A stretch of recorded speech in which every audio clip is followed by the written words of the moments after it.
దేవుని మహిమార్థమై దేవుని పనిని మనము తప్పకుండా చేసి తీరాలి. ఆ వివరాలేంటో పరిశీలిద్దాం.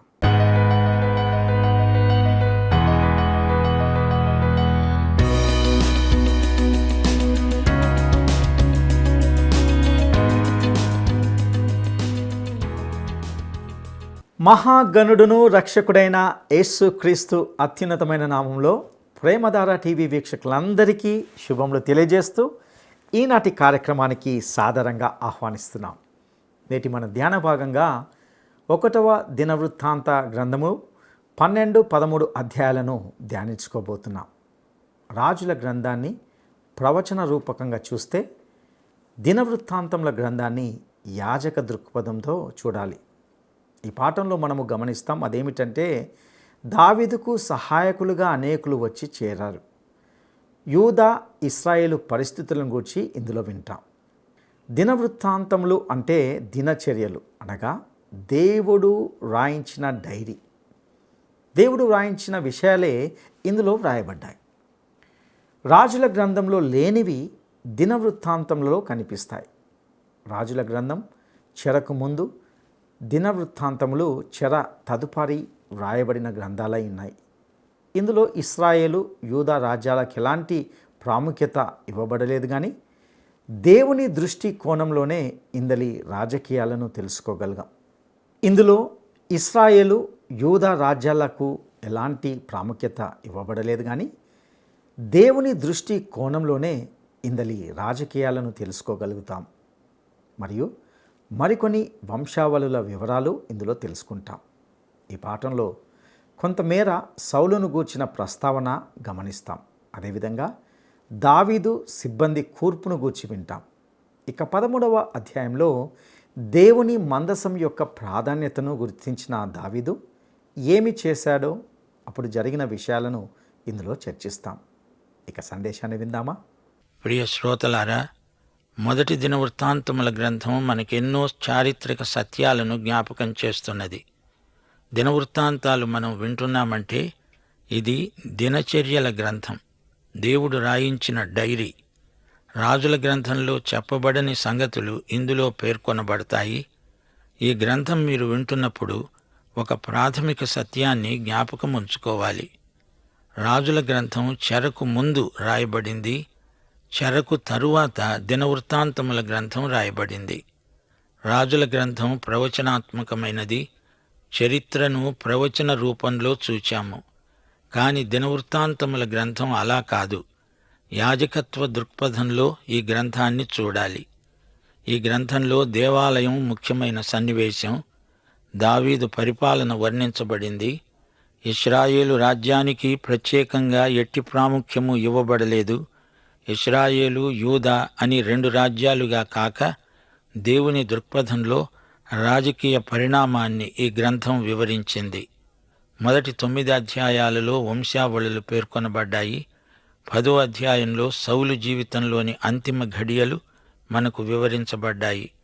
11వ అధ్యాయంలో దావీదు రాజ్యం ప్రసక్తి వచ్చింది. గత పాఠంలో దావీదుతో ఉన్న యోధులను గురించి విన్నాము. బెత్లెహేము బావి నుండి నీరు తెచ్చి తనకిస్తే తన యోధుల ఎదుట ఆ నీళ్లను పానార్పణంగా దావీదు పారబోశాడు. కీర్తనలు 22 వచనం 14, నేను నీళ్ల వలె పారబోయబడి ఉన్నాను అని ప్రభువు శిలువ మీద నుండి పలికిన ప్రవచనం. అవును, యేసు ప్రభువు నీళ్ల వలె పారబోయబడిన పానార్పణం. శిలువ మీద యేసు ప్రభు 22వ కీర్తనను ఉచ్చరించడం గమనార్హం. యెషయా 9వ అధ్యాయం 6వ వచనం, మనకు శిశువు పుట్టాడు, మనకు కుమారుడు అనుగ్రహించబడ్డాడు. ఆయన మన నరకాన్ని స్వీకరించి తన పరలోకాన్ని మనకిచ్చాడు. ఆయన మనకు కావాలంటే మనము చేయవలసిన త్యాగం ఎంతో ఉన్నది. దావీదు బెత్లెహేము బావి వద్ద నీళ్లు పారబోయడం మనకు ఆధ్యాత్మిక విలువలను నేర్పుతుంది. 1 దినవృత్తాంతాలు 11వ అధ్యాయం 22వ వచనం, కబ్సెయేలు సంబంధికుడు పరాక్రమవంతుడునైన ఒకనికి పుట్టిన యెహోయాదా కుమారుడైన బెనాయా విక్రమక్రియల వలన గొప్పవాడయ్యాడు. ఇతడు మోయాబీయుడైన అరీయేలు కుమారులిద్దరినీ చంపాడు. ఇతడు బయలుదేరి హిమము పడిన కాలమున ఒక సింహమును ఒక గుహయందు చంపివేశాడు. చూచారా, బెనాయా అనేవాడు సింహాన్ని చంపాడు. పైగా అది మంచు పడే రోజు. దేవుడు ఈ విషయాన్ని రాయించాడు. వాతావరణం ఎలా ఉన్నా దేవుని పని దేవుని మహిమార్థమై చేసి తీరాల్సిందే. ఇక 12వ అధ్యాయంలో చెప్పవలసిన సంఘటన ఒక్కటే ఉన్నది. గాదు గోత్రికులు దావీదు దగ్గరికి వచ్చారు. ఆ సమయంలో దావీదు తిరస్కరించబడిన స్థితిలో ఉన్నాడు. 1 దినవృత్తాంతాలు 12వ అధ్యాయం 14 నుండి 18వ వచనం వరకు. గాదీయులైన వీరు సైన్యానికి అధిపతులై ఉన్నారు. వారిలో అత్యల్పుడైన వాడు 100 మందికి అధిపతి, అత్యధికుడైన వాడు 1000 మందికి అధిపతి. యొర్దాను గట్ల మీదుగా పొర్లి పారుతూ ఉన్న మొదటి నెలయందు దానిని దాటిపోయి తూర్పు లోయలలో పడమటి లోయలలో ఉన్న వారినందరినీ తరిమివేసిన వారు వీరే. బెన్యామీనీయులలో కొందరు, యూదావారిలో కొందరు దావీదు దాగి ఉన్న స్థలానికి వచ్చారు. దావీదు బయలుదేరి వారికి ఎదురుగా పోయి వారితో అన్నాడు, మీరు సమాధానము కలిగి నా వద్దకు వచ్చి ఉన్న ఎడల నా హృదయం మీతో అతికి ఉంటుంది. అలా కాక నా వలన మీకు అపకారమేదీ కలగలేదని ఎరిగి ఉండి నన్ను నా శత్రువుల చేతికి అప్పగించాలని మీరు వచ్చి ఉంటే మన పితరుల యొక్క దేవుడు దీన్ని చూచి మిమ్మును గద్దించునుగాక.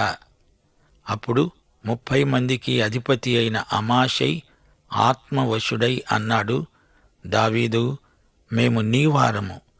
యెషయి కుమారుడా, మేము నీ పక్షమున ఉన్నాము. నీకు సమాధానము కలుగునుగాక. నీ సహకారులకు సమాధానము కలుగునుగాక. నీ దేవుడే నీకు సహాయం చేస్తాడు. అప్పుడు దావీదు వారిని చేర్చుకొని వారిని తన దండునకు అధిపతులుగా చేశాడు. దావీదు వద్దకు వచ్చినది ఎవరు? గాదీయులు. యొర్దాను నది ఈదుకుంటూ వచ్చారు. వారు దయనీయ స్థితిలో ఉన్నారు. అప్పుడు దావీదు వారికి ఎదురుగా వెళ్ళాడు. వారు తనకు శత్రువులో మిత్రులో దావీదుకు తెలియదు. దావీదేమన్నాడు, మీరు నాకు కీడు తలపెట్టిన వారైతే మిమ్మలను నాశనం చేస్తాను. వారన్నారు, మేము నీకు శత్రువులము కాము, మిత్రులమే. వారు దావీదు పక్షమున ఉండడానికి ఇష్టపడుతున్నారు. దావీదు వారిని చేర్చుకున్నాడు. ఈ సందర్భంలో మా శ్రోతలు ఒక సత్యాన్ని గుర్తించాలి. దేవుని సేవ అంటే ఎంతో ఒళ్ళు విరుచుకొని పనిచేస్తే సరిపోతుందిలే అనుకుంటున్నారా? అలా కాదు. క్రీస్తు కోసమే జీవించాలి. గాదీయులు ఏమంటున్నారు? మేము నీ పక్షాన ఉంటాము, నీతో కలిసి పనిచేస్తాము, నీకు పూర్తిగా వశమైపోతాము. ప్రియ శ్రోతలు, ఇప్పుడు చెప్పండి, క్రీస్తు మీకేమి చేశాడు? తన మరణ పునరుత్థానముల ద్వారా మిమ్మును యొర్దాను దాటించాడు. మీకు ఆత్మ సంబంధమైన ప్రతి ఆశీర్వాదము ఇచ్చాడు. మీరు ఈ లోకంలో ఉండగా క్రీస్తుతో కలిసి జీవించాలి. యోహాను సువార్త 17వ అధ్యాయంలో యేసు ప్రభు ప్రార్థిస్తూ 15వ వచనంలో అన్నాడు, తండ్రి, నీవు లోకములో నుండి వారిని తీసుకొని పొమ్మని నేను ప్రార్థించటం లేదు, గాని దుష్టుని నుండి వారిని కాపాడుమని ప్రార్థిస్తున్నాను.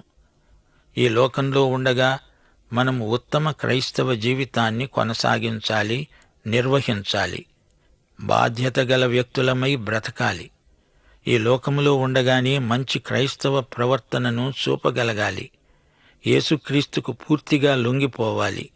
లోకంతో రాజీ పడకూడదు. వేషధారులై బ్రతకకూడదు. ఈదాలి, సురక్షితంగా ఒడ్డుకు చేరాలి, ఎదురీత ఈదాలి. దావీదు కంటే శ్రేష్ఠుడైన యేసు ప్రభువును మనము చేరాలి. ఆయనకు వశమైపోవాలి. ఆయన సేవలో ఉండడం మన భాగ్యం. ఇప్పుడు మనం 12వ అధ్యాయం ముగించాము. ఇంతవరకు మనము ఎన్నో పాఠాలు నేర్చుకున్నాము. జాగ్రత్తగా మరోసారి వినండి. అమాషై ఆత్మవశుడై మాట్లాడాడు. పాత నిబంధన కాలంలో పరిశుద్ధాత్మ ఎలా పనిచేశాడు? దేవుడు ఒక ప్రాముఖ్యమైన పని చేయ తలపెట్టినప్పుడు దేవుడు ఒక మనుష్యుణ్ణి ఆ పని కోసం ప్రత్యేకించుకొని తన పరిశుద్ధాత్మ శక్తినిచ్చి ఆ పని చేయించాడు. నిర్గమకాండం 31వ అధ్యాయంలో బెసలేలుకు దేవుని ఆత్మ ఆయన పని చేయడానికి శక్తి సామర్థ్యములిచ్చాడు. బెసలేలు పని ప్రత్యేకమైనది. అతడు జ్ఞాన విద్యా వివేకములు గలవాడు. దేవుడతణ్ణి ఆత్మపూర్ణుణ్ణి చేశాడు. ఆ తరువాత న్యాయాధిపతులు 11వ అధ్యాయం 29వ వచనంలో యెహోవా ఆత్మ యెఫ్తా మీదికి రాగా అతడు గొప్ప యోధుడయ్యాడు. అలాగే దావీదుకు దేవుడు ఆత్మ నింపుదల ఇచ్చి పరిపాలించే కృపను అనుగ్రహించాడు. 1 సమూయేలు 16వ అధ్యాయం 13వ వచనంలో యెహోవా ఆత్మ దావీదు మీదికి బలముగా రావటం జరిగింది. 2 దినవృత్తాంతములు 24వ అధ్యాయం 20వ వచనంలో దేవుని ఆత్మ యాజకుడైన యెహోయాదా కుమారుడైన జకర్యా మీదికి రాగా అతడు ప్రవచించాడు. అది బలమైన ప్రవచనం. దావీదు మీదికి వచ్చిన ఆత్మే అతని యోధుల్లో కొందరి మీదికి రావటం విశేషం. వ్యక్తుల మీదికి దేవుని ఆత్మ వచ్చినప్పుడు వారి ద్వారా ఆయా పనులు జరిగాయి. అయితే అపొస్తలుల కార్యములు 2వ అధ్యాయంలో పెంతెకొస్తు దినము నుండి దేవుని ఆత్మ యథార్థ విశ్వాసులందరి మీదికి వస్తున్నాడు. ఆత్మవశులైన వారు దేవుని పని సమర్థవంతంగా చేయగలరు. ఈ అధ్యాయంలో 22వ వచనంలో దావీదు దండు దేవుని సైన్యము వలె మహాసైన్యమైనది అని చెప్పబడింది. అందుచేత ప్రతిదినము అతనికి సహాయం చేసేవారు అతని వద్దకు వస్తున్నారు. మనమంతా యేసు సైనికులం. సైన్యములో చేరినవాడు తన సేనాపతి అయిన యేసును సంతోషపెట్టాలి. జీవన వ్యాపారంలో చిక్కుకొనకూడదు. మేఘాలపై రారాజు యేసు రయముగరానుండెను. మేఘాలపై రారాజు యేసు రయముగరానుండెను. లోకమంతా ఒక దినమున లయమైపోవును, ఇది నిజము. సిద్ధపడుమా ఓ సంఘమా, సిద్ధపరచుము లోకమును. యేసుని వైపే చూచెదను, యేసుని వెలుగులో నడిచెదను. యేసుని కొరకే బ్రతికెదను, యేసుని ప్రేమను చాటెదను, యేసుని మహిమను పొందెదను.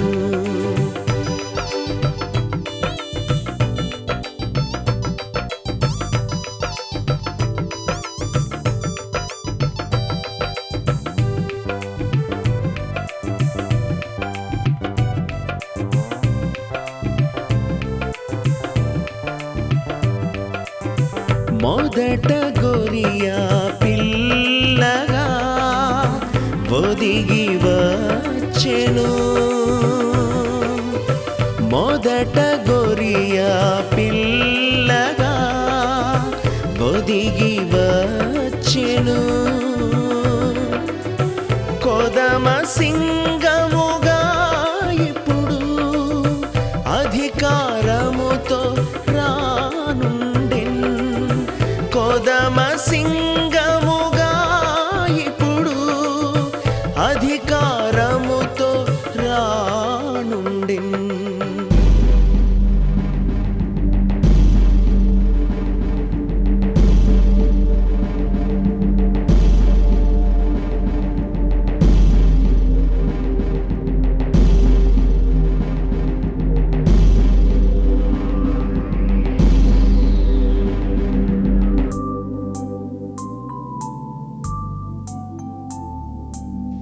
ఆకాశ భూమండలమంతా కరిగిపోవును. ఆకాశ భూమండలమంతా కరిగిపోవును.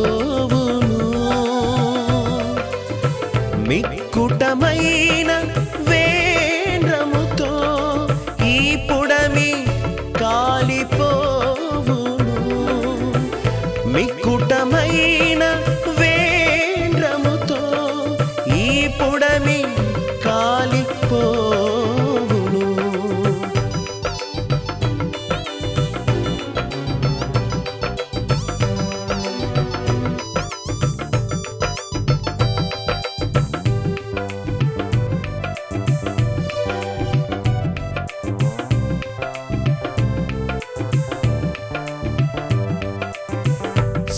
సత్య జీవా మార్గము ఘనుడేసు దేవుడే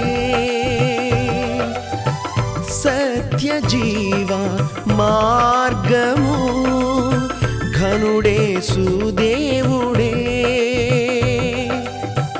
నిత్య రాజ్యము నీదగును నమ్ముము క్రీస్తుని దినమే నిత్య రాజ్యము నీదగును నమ్ముము క్రీస్తుని దినమే మేఘాలపై రారాజు యేసు రయముగా రానుండెను. సరే, ఇప్పుడు మనము 13వ అధ్యాయానికి వద్దాము. వినండి. దావీదు సహస్రాధిపతులతో శతాధిపతులతో అధిపతులందరితో ఆలోచన చేసి సమాజముగా కూడిన ఇశ్రాయేలీయులందరితో అన్నాడు, మన దేవుని మందసాన్ని మరల మన వద్దకు తెచ్చుకుందాము. సౌలు దినాలలో దాని వద్ద మనము విచారణ చేసి ఉండలేదు గదా. దేవుని మందసాన్ని ఫిలిష్తీ వారు పట్టుకున్నారు. ఆ విషయం మనమెంతో నిర్లక్ష్యం చేశాము అంటున్నాడు. దావీదు స్వతంత్రించి ఏ పని చెయ్యడు. పెద్దలతో సంప్రదిస్తాడు, ప్రార్థిస్తాడు, ఆలోచిస్తాడు. ఇది క్రైస్తవ నాయకునికి ఉండవలసిన ముఖ్య లక్షణం. క్రైస్తవ నాయకులారా, తొందరపడి స్వతంత్రించి తీర్మానాలు చేయకండి. పెద్దలతో కలిసి యోచించండి. అందరూ కలిసి ప్రార్థనాపూర్వకంగా చేసిన నిర్ణయాలను దేవుడు ఆమోదిస్తాడు లేదా సరిచేస్తాడు. దేవుని మందసం నిబంధన మందసం.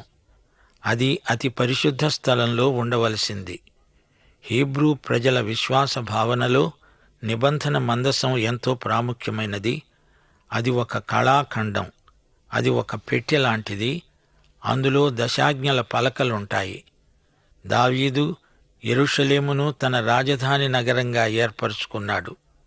జాతీయ ఆరాధన కేంద్రమైన యెరూషలేముకు యెహోవా నిబంధన మందసాన్ని తేవాలి. చాలా సంవత్సరాలు ఈ మందసం కిర్యత్యారీములో ఉన్నది. మందసాన్ని నిర్లక్ష్యం చేశారంటే దేవుణ్ణి నిర్లక్ష్యం చేసినట్లే. ఇశ్రాయేలు జాతి పునాది యెహోవా నిబంధన. దేవుడే ఇశ్రాయేలు జాతికి ఆధారం. ప్రియ సోదరీ సోదరులారా, ఈ రోజున దేవుని వాక్యమే మనకు ఆధారం. క్రైస్తవంలోని పునాది సత్యాలు మనం మరువరానివి. దేవుని సంఘం, బాప్తిస్మం, ప్రభురాత్రి భోజనం మొదలైన సంస్కారాలు క్రైస్తవ విశ్వాసానికి పట్టుకొమ్మలు. వీటిని నిర్లక్ష్యం చేస్తే దేవుణ్ణి నిర్లక్ష్యం చేసినట్లే. మన జీవితాలలో యేసుక్రీస్తు కేంద్రంగా ఉండాలి.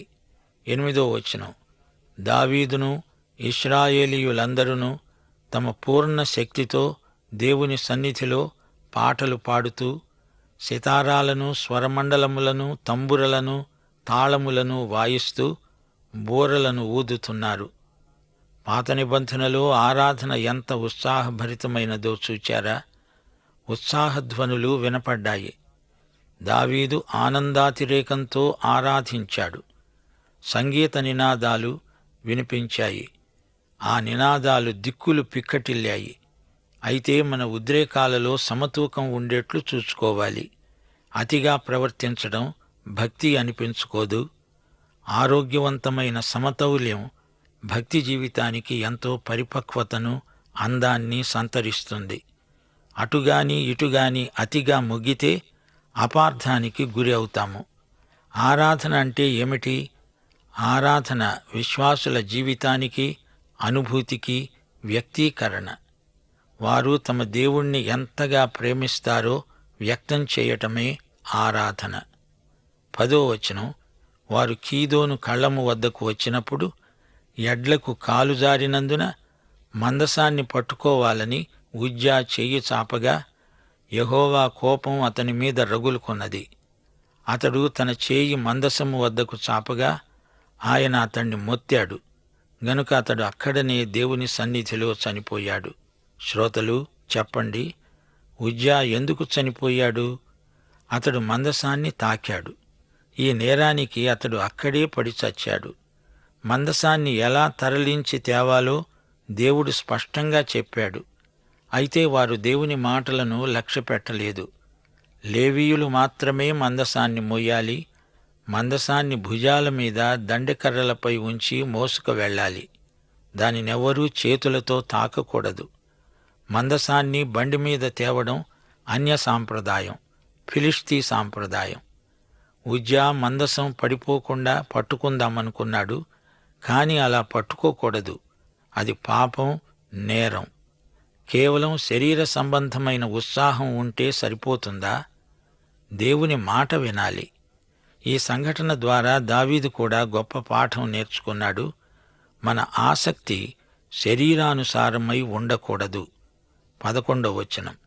యెహోవా ఉజ్జాను నాశనం చేయడం చూచి దావీదు మిగుల వ్యాకులపడ్డాడు. అందుచేత ఆ స్థలానికి నేటి వరకు పెరెజ్ ఉజ్జా అని పేరు. ఆ దినమున దావీదు దేవుని విషయమై భయముంది. దేవుని మందసమును నా వద్దకు నేను ఎలా తీసుకొని పోవాలా అని యోచించి తన వద్దకు దావీదు పురమునకు తీసుకొని పోక దానిని గిత్తీయుడైన ఓబెదెదోము ఇంటికి తీసుకొని పోయాడు. దేవుని మందసము ఓబెదెదోము ఇంటిలో అతని కుటుంబం వద్ద 3 నెలలు ఉండగా యెహోవా ఓబెదెదోము ఇంటి వారిని, అతని సొత్తు అంతటిని ఆశీర్వదించాడు. ఉజ్జా చనిపోయాడు గాని ఓబెదెదోము ఆశీర్వదించబడ్డాడు. దేవుని ఖడ్గము 2 అంచుల పదునైనది, వాడి అయినది. దేవుడు ప్రేమగలవాడు, న్యాయవంతుడు. ఆయన ఆజ్ఞలను పాటించిన వారికి ఆశీర్వాదాలు కలుగుతాయి. అయితే ఆయనకు అవిధేయులైన వారి మీదికి కఠిన శిక్ష వస్తుంది. తీర్పు వెంటనే రావచ్చు, రాకపోవచ్చు.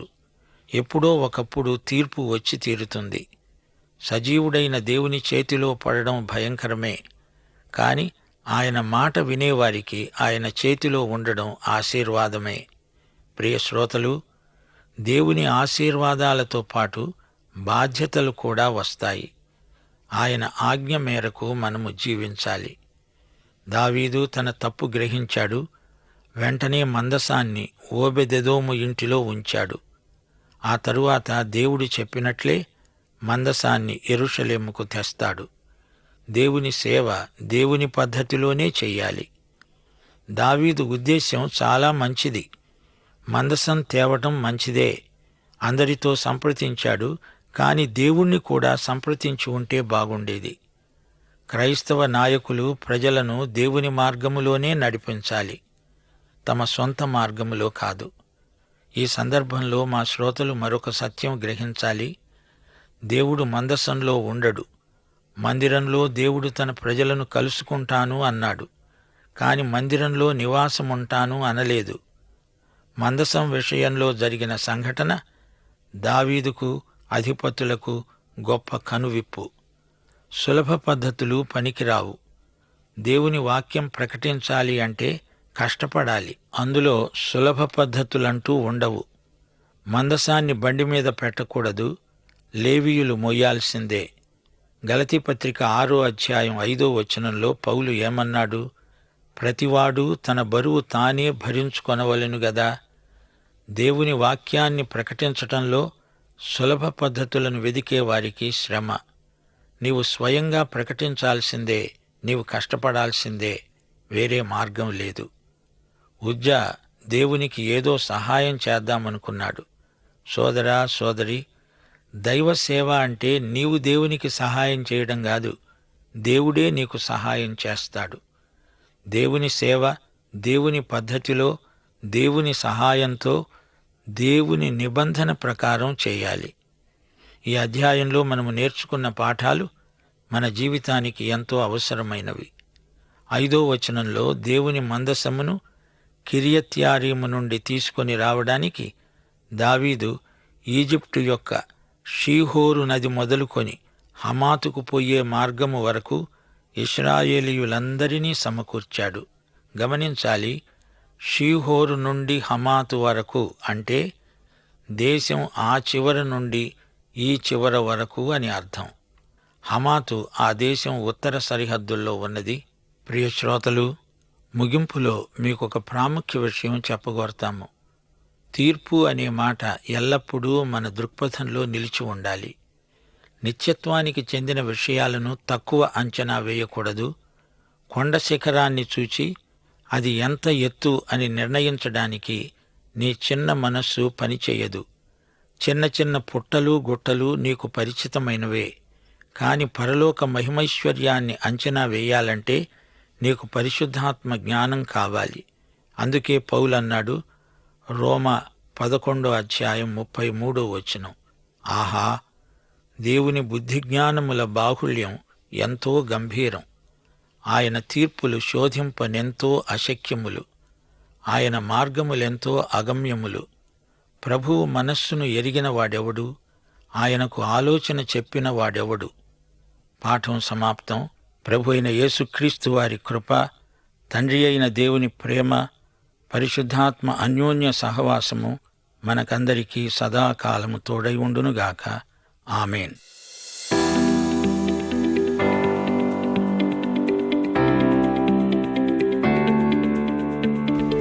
దినవృత్తాంతముల గ్రంథంలో ఎప్పుడు వ్రాయబడినవి? దినవృత్తాంతముల గ్రంథంలో ఎప్పుడు వ్రాయబడినవి? 1. చెరకు ముందు. 2. చెరకు తరువాత. 3. చెరలో ఉన్నప్పుడు. ఈ ప్రశ్నకు సరైన జవాబును ఈ వాట్సాప్ నంబర్కు పంపండి. మా వాట్సాప్ నంబర్ 9339952570. ప్రియులారా, ఇంతవరకు మనము మొదటి దినవృత్తాంతముల గ్రంథము 12-13 అధ్యాయాలను ధ్యానించాం. ఇందులో ముఖ్యంగా దావీదు యొక్క పరిపాలనలోని విషయాలను చర్చించాం. దావీదు పరిపాలన ప్రారంభంలో అనేక మంది బలవంతులు, యుద్ధ నైపుణ్యాలు కలిగిన పోరాట యోధులు దావీదు సైన్యంలో చేరారు. వారిలో బెనయ మంచు కాలంలో సింహాన్ని చంపాడు. అంటే వాతావరణం ఎలా ఉన్నా, పరిస్థితులు ఎలా ఉన్నా దేవుని మహిమార్థమై దేవుని పనిని చేసి తీరాలని ఈ పాఠంలో నేర్చుకుంటాం. దేవుని సేవ అనగా క్రీస్తు కొరకే జీవించాలి. మరొక విషయాన్ని కూడా మనం జ్ఞాపకం చేసుకోగలం. అదేమిటంటే, గాదీయులు ఎంతో దయానీయమైన స్థితిలో యోర్దాన్ని ఈదుకుంటూ దావీదు వద్దకు వచ్చారు. ఇక్కడ నేర్చుకునే పాఠం ఏమిటంటే, యేసు మనలను మరణ యోర్దాన్ నుండి దాటించాడు. మనం ఈ లోకంలో ఉండగా క్రీస్తుతో కలిసి జీవించాలి. ఈ లోకంలో ఉండగానే మంచి క్రైస్తవ ప్రవర్తన చూపగలగాలి. హృదయాలు కలిసి ఉండాలంటే సమాధానం అవసరమై ఉంటుందని తన వద్దకు వచ్చిన యూదా, బెన్యామీను గోత్రికులతో దావీదు చెప్పాడు. ఈ లోకంలో ఉండగా మనము ఉత్తమ క్రైస్తవ జీవితాన్ని కొనసాగించాలి. అదే రీతిగా దాన్ని నిర్వహించడానికి నేర్చుకోవాలి. దేవుడు ఒక ప్రాముఖ్యమైన పనిని తలపెట్టాలనుకున్నప్పుడు దేవుడు ఒక వ్యక్తిని ప్రత్యేకించుకొని ఆ వ్యక్తికి తన పరిశుద్ధాత్మ శక్తిని అనుగ్రహించి ఆ పనిని జరిగిస్తాడు. ఆత్మవశులైన వారు దేవుని పనిని సమర్థవంతంగా జరిగిస్తారు. దేవుని మందసాన్ని అనగా దేవుని సన్నిధిని నిర్లక్ష్యం చేశారంటే దేవుణ్ణి నిర్లక్ష్యం చేసినట్లే. ప్రతి క్రైస్తవుని జీవితంలో యేసు క్రీస్తు కేంద్రంగా ఉండాలి. అట్టి కృప దేవుడు మనందరికీ దయచేయనుగాక. దైవాశీస్సులు. ఈ కార్యక్రమం మీకు నచ్చిందా? అయితే వెంటనే మిస్డ్ కాల్ ఇవ్వండి. బహుమతి పొందే విజేత మీరే కావచ్చు.